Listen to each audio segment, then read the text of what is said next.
I've met my husband here, so that's a pretty special thing. We bonded over bilbies. I think the best science happens here, and it's been really cool to be a part of that and make it happen. Watching it change over time and come to life after rain, and then go real low in a drought, and it's all part of the cycle. That's special too. I have the productive but difficult conversations. And that's been a really good lesson for me here. And then to be able to reap the rewards of that effort, that courage that it takes. What else? I guess I've certainly learned from the ecosystem here, patience. Yes. Coming from the tropics before this, where everything kind of moves on this annual cycle of growing, burning, growing, burning. You have to kind of wait for a decade for a whole thing to complete the cycle here. And then, of course, those cycles are changing with climate change. But Arid Recovery's here witnessing it, doing what we can. So that's been a cool thing to be part of. Sobering, but I guess something that I tell myself as first day at Arid, little me, nearly 9 years ago, would be comfortable not having all the answers, because we're all here to learn and to learn from each other, to learn from the landscape, to learn from the communities around us. And sometimes we'll get it wrong, and then we just need to have the good grace to go whoops and change our mind, and be open about that. That learning as we go along. It's a process, and it's better done together.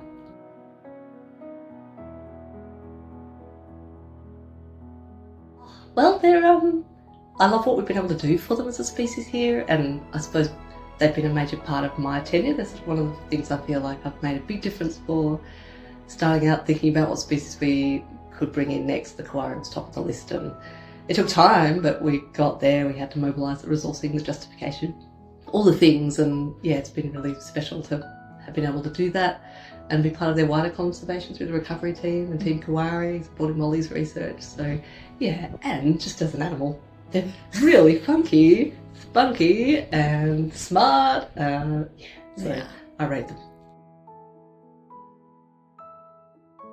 I'd love to see Arid still rocking, being the best managed fenced reserve in the country, I reckon, and producing some really interesting new research all the time, and pushing the boundaries of what's possible with cool new ideas.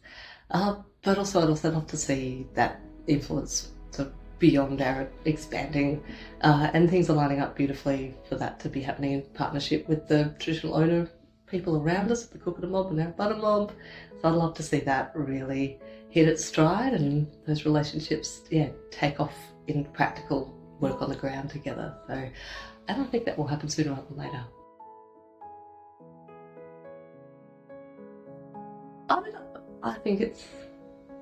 I think the practical work and the scientific work of conservation is there. That's one thing or two things, but building the capacity of humans to do the work, nothing happens without people, and so I see it as a important part of what we're doing for the planet, is building up people to do it well. And it's I guess on a personal level, I feel like I've benefited from having some wonderful mentors or people who've inspired me, people that have been generous with their time that I've learned from, and it's paying it back, I guess, paying it forward.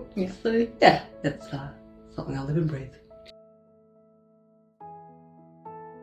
I think give it a few decades and a major breakthrough of some kind, but I think we could. And we can only try, otherwise we're giving up already.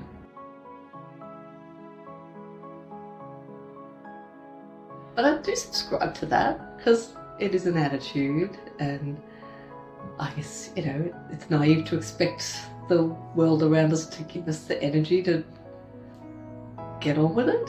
So we have to choose to bring that energy, and I guess I sustain that energy by being active and getting on with it where you can. You find there's some things that you can't do, and you do have to develop a degree of peace in yourself with that.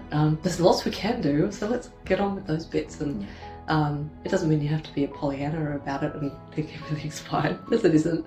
But yeah, use your time on the planet to do what you can, I think, and get on with it. And that's very energising and gives you, I think it builds more hope. The more you get stuck into it, the more you push against hard things and get somewhere, the more hope you have.